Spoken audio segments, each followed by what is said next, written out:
How's it going, everybody? This is Beat the Bush. This is Bob and Brad's infrared heating and massaging belt. Typical ones that I've reviewed before requires you to be tethered to the wall. You have to plug it in, but this one has its own battery power. Other than the infrared heat, it also has a resistive heater and also a vibrating massager. Let me go back and unbox this and show what's included.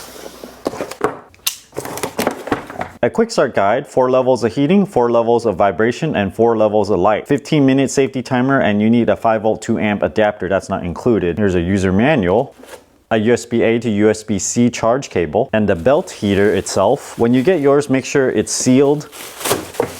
And here it is. There's a Velcro strap. There is 5 by 10 across, so 50 LEDs total. If you flip it on the other side, they have this extra reinforcement belt. It's a little bit stretchy, so you can pull it and tighten it further if you like on both sides. Now, if I close this to the largest setting, like right here, so it's 37 inches maximum, it seems like there's no minimum. You can essentially wrap this to a very, very small degree, perhaps around your thigh or even your arm. It's just that this little piece kind of gets in the way of the LED. So if you make it this small, you might have to kind of double back on itself like this. It comes with this extension piece so you can make it even longer. Attach this to the end of the belt and secure the other side. And now you can make it as big as 48 inches in waist size. When you wear it towards your back, there's a 11.1 volt lithium ion battery that's 2400 milliamp hour. This is equivalent to 26 watt hours. And the rated power for the entire thing is about 60 watts when you turn everything on to maximum. So if you set everything to maximum, you get about half an hour of usage on this. If it's a warmer day and maybe if you have the settings in the middle, you're looking at the battery lasting about 1 to 2 hours. To turn it on, press and hold the power button for 2 seconds. I like how the buttons are very straightforward. You got heat, vibration, light. It starts off at standby mode. So if you leave it like this for 2 minutes, it'll just auto power off. If any of these are on,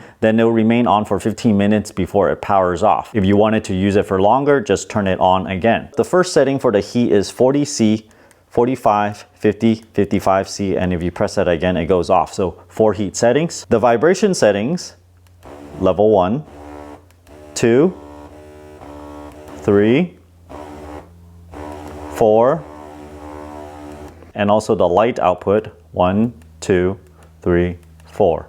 And then off. There are 4 bars in the battery indicator. Each of them indicates a quarter of the battery. So when you see 3 bars, it's between 50 and 75% full. If it's critically low, it'll flash the bottom bar. Let me show you guys what happens if I just turn it all on to maximum.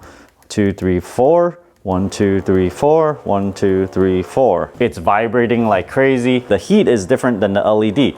LED is light based. It's infrared light. The heater is generated by heating elements, resistive elements that gives off heat. It's an infrared LED. It also gives off a bit of red light, and I can feel it's warm to the touch even when it's a little further away. Plugging it in to charge, because it's 50 to 75% full, it's using all of the charge current available to it. So it's 2 amps, 10 watts. When it's charging, it'll blink the LED indicators upwards like this. Whenever these things are saying it's emitting infrared, you can't really see it, so I want to double check. Turn it on to an infrared light here. Infrared light will heat something even though you're a few inches away, versus resistive heaters, you actually have to touch it in order to heat something up. Infrared light penetrates the skin a bit better. But looking at this desk, it's 76.6 degrees Fahrenheit, right?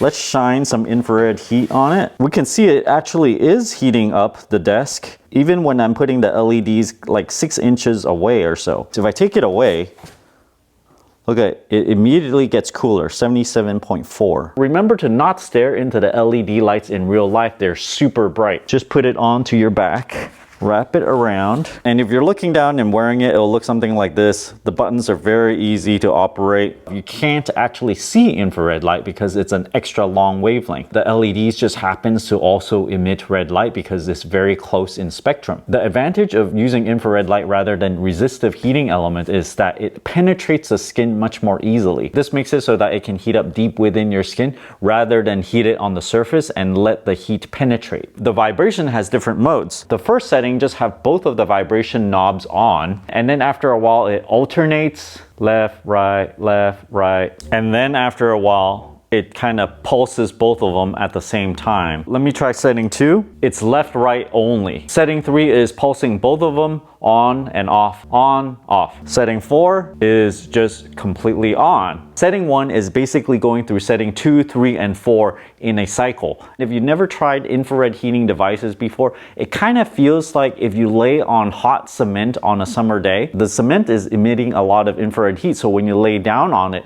it kind of penetrates your whole body. It kind of feels like that on my back right now. It's been on here for a few minutes, so let's check the temperature when I remove it.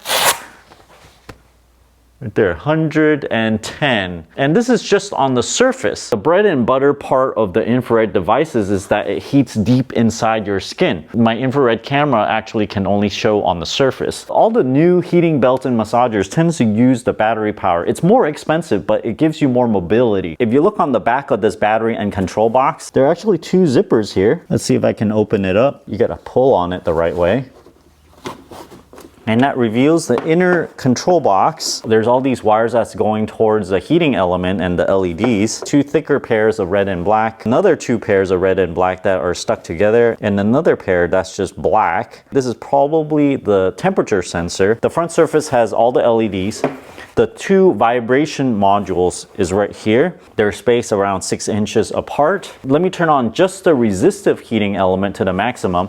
133.5 degrees Fahrenheit, routed vertically between the LEDs. When it gets towards the end here, it kind of squiggles around a little bit. If you want that extra heat, you can turn on the resistive element and also the infrared elements. You can tighten the main strap pretty well, right? But after that's on, you can pull the little side straps even more, and then it'll tighten it even further. So with these little straps, you can adjust the tensioning as you like without removing the whole thing. If you guys are interested in this Bob and Brad infrared and resistive heating and massager, check out my affiliate link down in the video description below. Thanks for watching this video. Until next time.